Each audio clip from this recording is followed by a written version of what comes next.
نبی اکرم صلی اللہ علیہ وسلم یہ بھی فرماتے ہیں کہ میری امت گمراہی کے اوپر متفق نہیں ہوگی. صحیح نہیں, کوئی بھی گمراہی ہوگی میرے امت کے اندر اختلاف ہوگا.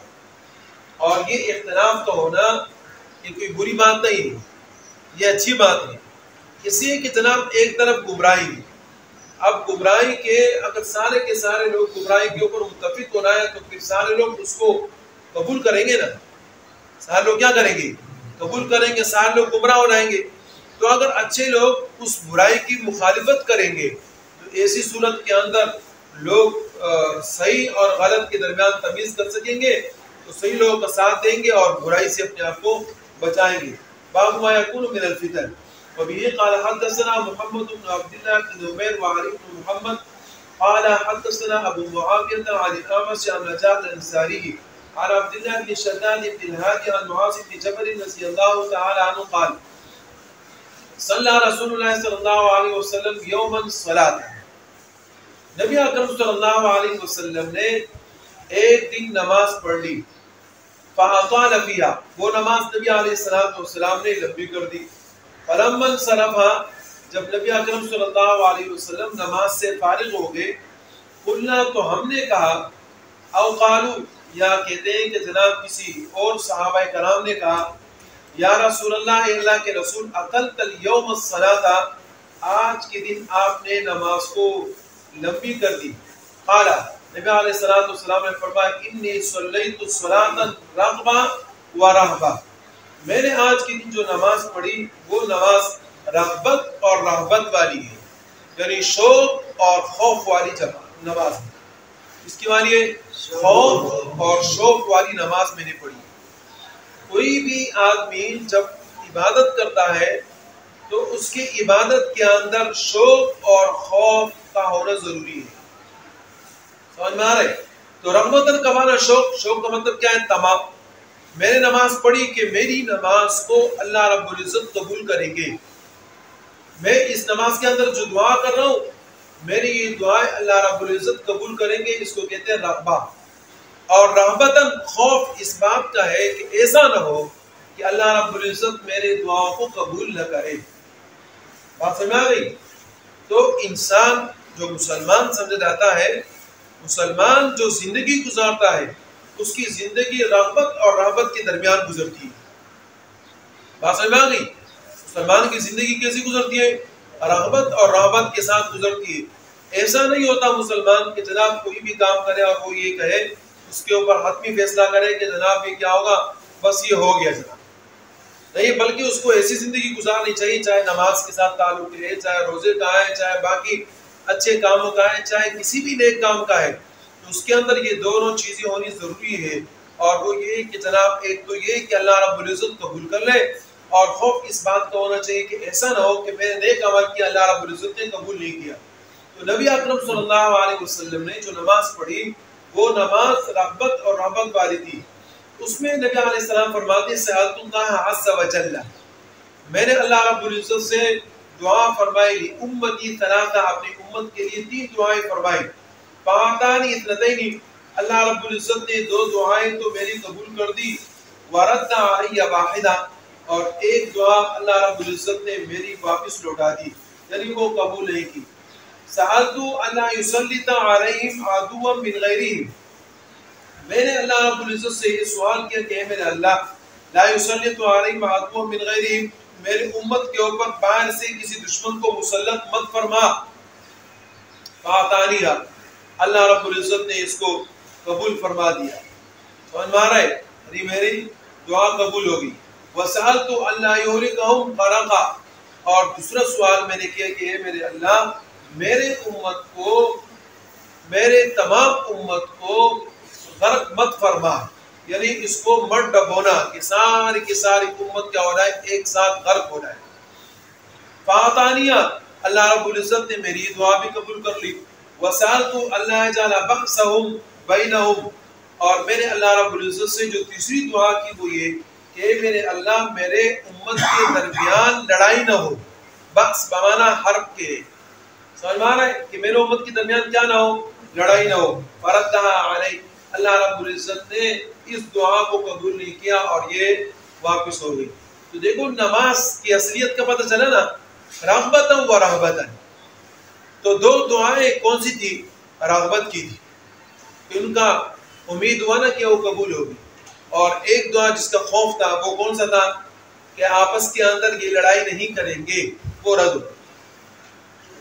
اب اس کے اندر جو مین نکتہ ہے وہ یہ ہے کہ جناب آپ کو بتانا ہے کہ نبی اکرم صلی اللہ علیہ وسلم تمام کائنات کے اندر اللہ رب العزت کے بعد افضل ترین شخصیت ہے نہیں؟ بالکل ہے، اور آخری پیغمبر ہے، لیکن سارا اختیار اللہ کے پاس ہے، کسی اور کے پاس نہیں ہے. اللہ رب العزت یہ بتانا چاہتے ہیں کہ میری مرضی ہے میں کون سی دعا کو قبول کرتا ہوں اور کون سی دعا کو قبول نہیں کرتا. تو مطلب کیا ہے کہ تم سارے عاجز ہو اور میں غنی ہوں.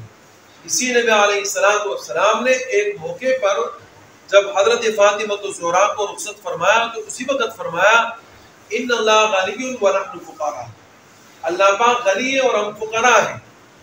تو یہ بتانا چاہتے ہیں کہ میں نے آپ کی دعا قبول کر لی، صحیح جی، اور تیسری دعا میں نے رد کر لی. اچھا جو تیسری دعا میں نے رد کر لی اس کے اندر آپ کے لیے فائدہ ہے، اس میں آپ کے لیے کیا ہے؟ فائدہ ہے کہ جناب ایک دوسرے کا خیال کرے اور ایک دوسرے کے خلاف کوئی آدمی ہاتھ نہ اٹھائے.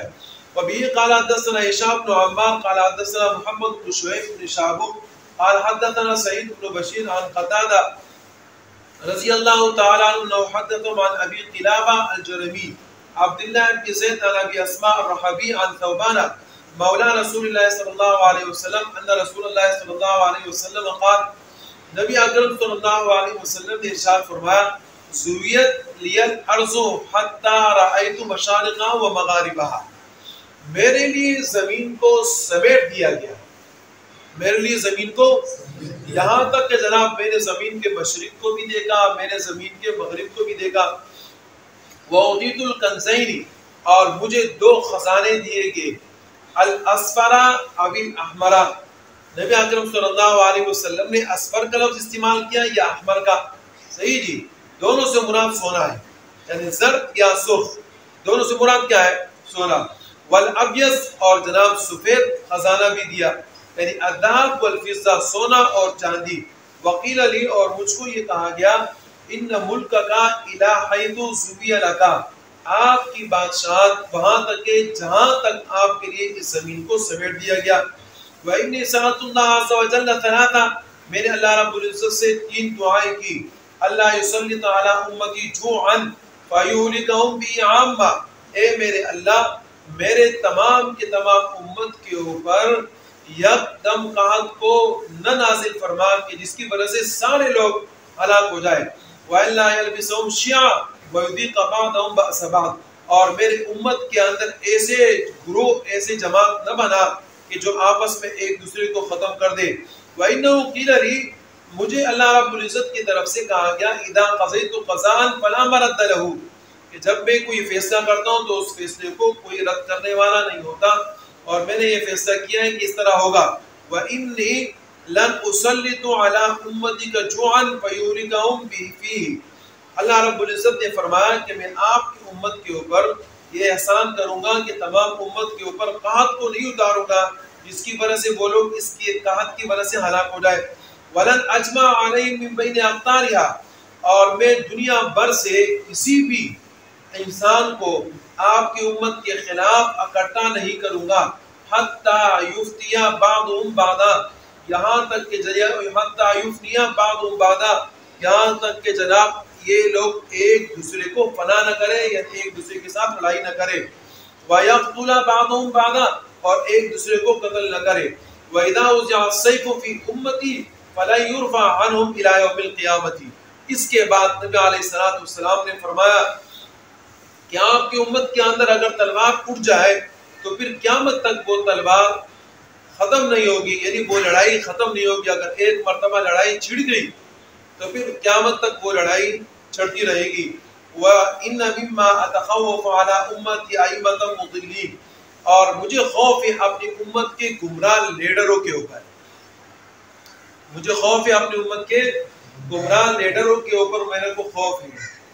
یہ ائمۃ المضلین، اس سے لوگوں نے اپنے اپنے مقدم مراد لے لیے اور اس سے عام مسجد کے جناب امام مراد لے لیے کہ مولوی ہے اس میں۔ نبی علیہ السلام کو ان مولویوں سے خوف تھا، سمجھے کہ وہ جناب گمراہ ہو رہے ہیں، تو لوگوں نے اس سے مسجدوں کی امام مراد دی۔ جبکہ یہاں حدیث مبارک کے اندر کیا ہے، ائمۃ مضلین، ائمہ لیڈر کو کہتے ہیں، پیشوا کو کہتے ہیں، اور جو پیشوا ہوتا ہے وہ وہی آدمی پیشوا ہوتے ہیں جس کے پیچھے سارے کے سارے لوگ چلتے ہیں، جس کے پیچھے کیا ہوتے ہیں، سارے لوگ چلتے ہیں۔ آج کل جو مسجدوں کی امام ہیں ان کے پیچھے چلنے کے لیے کون تیار ہے؟ کوئی بھی تیار نہیں۔ اسی کے محلے میں چرسی کا لوگ ساتھ دیں گے، شرابی کا ساتھ دیں گے، لیکن یہ کہ امام صاحب کا ساتھ نہیں دیں گے تو وہ ائمۃ مضلین نہیں ہو سکتے، امام نہیں ہو سکتے، سمجھ میں آ رہا ہے؟ بلکہ اس سے مراد وہ لیڈر ہے جن کو اسلام کا اتا پتہ نہیں، یا جن کو اسلام کا اتا پتہ ہے لوگ ان کی اتباع کرنے والے ہیں، سمجھ میں آ رہا ہے؟ جیسے کہ ہم لوگ کے بھائی فلاں لیگ ہے، فلاں جناب پارٹی ہے، فلاں جناب پارٹی ہے، فلاں پارٹی ہے، اب یہ لیڈر مراد ہے۔ اب یہ لیڈر کیا کرتے ہیں؟ وہاں اسمبلیوں کے اندر جا کر کچھ اور کرتے ہیں یا اپنے عوام کے اندر آ کر کچھ اور بتاتے ہیں۔ اب یہ جو گمراہ لیڈر ہے، ان لیڈروں کی وجہ سے جناب آج امت کو نقصان ہو رہا ہے، مسجدوں کی اماموں کی وجہ سے نہیں ہو رہا، اس لیے کہ جو مسجد کا امام ہوتا ہے وہ لوگوں کو صحیح راہ بتاتا ہے، غلط راہ نہیں بتاتا، اور جناب مسجد کی امام کی اور دوسرے آدمی کے درمیان اگر توازن قائم کیا جائے تو مسجد کی امام کی لوگ کوئی حیثیت ہی نہیں سمجھتے، اور اپنے جو لیڈر ہے، چاہے صوبائی اسمبلی کا ہے، چاہے قومی اسمبلی کا ہے، چاہے جناب جو ہے نا کوئی یوسی چیئرمین ہے یا نائب چیئرمین ہے، اس کو لوگ عزت دیتے ہیں، یا اپنے علاقے کے اندر کوئی وڈیرا ہے، کوئی نواب ہے، کوئی خان ہے، اس کی بات مانتے ہیں، امام کی بات نہیں مانتے۔ اسی لیے یہ کہا جاتا ہے کہ جناب اپنے آپ کو علم کے ساتھ مالدار بنا تاکہ لوگ جناب آپ کو بے پرواہ سمجھ کے آپ کی اتباع کریں اور آپ کی طرف رغبت ہو، ورنہ پھر یہ کہ جناب لوگ آپ کی بات کو ٹالیں گے اور مانیں گے نہیں۔ وَسَتَعْبُدُ قَبَائِلُ أُمَّتِي الْأَوْثَانَ، نبی علیہ السلام نے اس خدشے کا بھی اظہار فرمایا کہ میرے امت کے جو لوگ ہیں وہ بتوں کی عبادت کریں گے۔ وَسَتَعْبُدُ قَبَائِلُ مِنْ أُمَّتِي، میرے امت کے جو لوگ ہیں یعنی قبائل، وہ کیا کریں گے؟ بتوں کی عبادت کریں گے۔ کیا کریں گے مولوی صاحب؟ بتوں کی عبادت کریں گے۔ نماز پڑھتے بھی ہیں مسلمان، لیکن جناب وہ دم کرنے کے لیے، علاج کرنے کے لیے شاقیق جاتے ہیں، نورانی جاتے ہیں، اور ذکریوں کے پاس جاتے ہیں، ہندوؤں کے پاس جاتے ہیں، اور اسی طریقے سے غیر مسلم جو لوگ ہیں ان کے پاس جاتے ہیں، کہ ہمارے مسلمان، صحیح جی۔ اب یہ کیا ہے؟ جب وہ وہاں چلے جاتے ہیں تو وہ سب سے پہلے ان کو کہتے ہیں کہ جناب اس طریقے سے کلمہ کفر اپنی زبان سے ادا کرو۔ تو یہ کیا ہے؟ یہ بتوں کی عبادت نہیں تو اور کیا ہے؟ اب دیکھیں جناب امت دو قسم پر ہے، امتی اجابت اور امتی دعوت۔ اگر امتی اجابت کی بات کی جائے تو اس سے یہ مراد ہے، اور اگر امت دعوت کی بات کی جائے تو تمام کی تمام کافر جو مسلمانوں سے ہٹ کے ہیں، نبی علیہ السلام کی امت کے اندر تو شامل ہیں، لیکن یہ کہ جناب وہ کیا کر رہے ہیں؟ وہ بتوں کی عبادت کرتے ہیں۔ وَسَتَلْحَقُ قَبَائِلُ مِنْ أُمَّتِي بِالْمُشْرِكِينَ، اور میرے امت کے بعض جماعتیں وہ مشرکین کے ساتھ مل جائے، ملی ہے نہیں ملی ہے؟ اللہ رب العزت کے ارشاد ہے اِنَّمَا الْمُشْرِكُونَ نَجَسٌ وَلَا يَقْرَبُوا الْمَسْجِدَ الْحَرَامَ بَعْدَ عَامِهِمْ هَٰذَا، مشرکین کو مسجد حرام کے ارد گرد مت چھوڑو۔ اور جناب مسلمان مشرکین کے ساتھ لگے ہوئے ہیں۔ آج جناب جو ہے نا فلسطین کے اوپر ظلم ہے، غزہ کے اوپر ظلم ہے، اور اسرائیل جو مشرک ہے، کافر ہے، صحیح جی، اپنے عقیدے کے اوپر بھی نہیں ہے، سارے لوگ اس کا ساتھ دے رہے ہیں۔ مسلمانوں کا ساتھ کون دے رہا ہے؟ وَإِنَّ بَيْنَ يَدَيْ السَّاعَةِ دَجَّالِينَ وَإِنَّ بَيْنَ يَدَيْ السَّاعَةِ دَجَّالِينَ كَذَّابِينَ، اور میرے امت کے درمیان کیا آئیں گے؟ جھوٹے دجال آئیں گے۔ قریباً من 30، تقریباً وہ ہوں گے 30، کلہم یزعم انہ نبی، سارے کے سارے اس بات کے دعویٰ دار ہوں گے کہ جناب وہ کیا ہے؟ وہ نبی ہے۔ وَلَن تَزَالَ طَائِفَةٌ مِّنْ أُمَّتِي عَلَى الْحَقِّ مَنْصُورِينَ، میری امت کی ایک جماعت ایسی ہوگی جو حق کے اوپر ہوگی، منصورین ان کی مدد کی جائے گی، لا يَضُرُّهُم مَّن خَالَفَهُم، کسی کی مخالفت ان کو نقصان نہیں دے سکتی، حتیٰ یأتی امر اللہ عز وجل، یہاں تک کہ اللہ رب العزت کا حکم نہ آ جائے۔ قال ابو الحسن لما فرغ ابو عبداللہ من هذا الحدیث، ابو نصر فرماتے ہیں کہ ابو عبداللہ نے جب یہ حدیث ذکر کر دی اس کے بعد فارغ ہو گئے، قال ما اولہ، تو پھر فرمایا کہ جناب یہ کیا ہولناکی ہے، کیا ہولناکی، یعنی کس قدر خطرناک بات ہے. وبه قال